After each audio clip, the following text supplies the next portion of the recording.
Позитивни приказки. Епизод 7. Димитровградските музиканти. Имало едно време в град Джебел тютюнопроизводство, но отрасълът много се свил и маса хора се наложило да сменят поминъка. Така старото магаре Мюмюн останало на улицата. Мюмюн можел само да носи тютюн и да пее. Но тютюн носил по-добре. След като нищо вече не го задържало в Джебел, Мюмюн решил да отиде в Димитровград, за да стане звезда. Тръгнало магарето Мюмюн и малко преди Момчилград открило на пътя едно проскубано куче, което дишало тежко. Мерхаба, не си син? Попитал Мюмюн. Аз съм Джанго, казало кучето. Запалих едни гуми, но се запали и къщата и ме изгониха.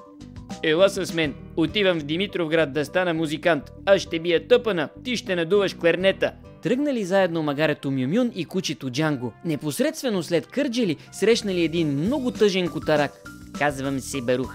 Избягах от нашия кибуц с парите от 1 еврофонд, но ме ограбиха. Сега нямам очи да се прибера.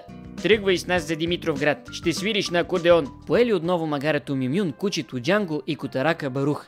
При Хасково попаднали на един много шарен петел, който не спирал да кукурига на фалцет. Много викаш, бе! Наричайте ме Елза. Мога да кукуригам на 6 октави. И други неща мога. Ела с нас в Димитровград, тък му нямаме певец. И така магарето Мюмюн, кучето Джанго, котаракът Барух и петелът Елза продължили заедно към Димитровград. Но ето, че се стъмнило. Чудили се къде да пренощуват и в дън гората открили малка къщичка.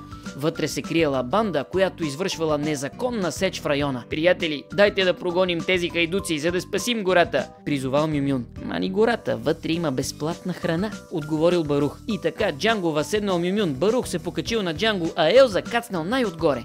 Те изпълнили импровизация върху кючек епилепсия на оркестър Фаворит. Бандитите се изплашили, защото помислили, че идва краят на света и избягали безвъзвратно. Мюмюн, Джанго, Барух и Елза влезли в къщата, яли, пили и се веселили. От радост дори изпълнили помпа кючек на оркестър Шувари. Толкова много им харесало да свират в гората, че се кръстили оркестър Етно Underground и решили да не ходят в Димитровград, за да си останат свободни, а не да ги погълне индустрията. Край на позитивната приказка.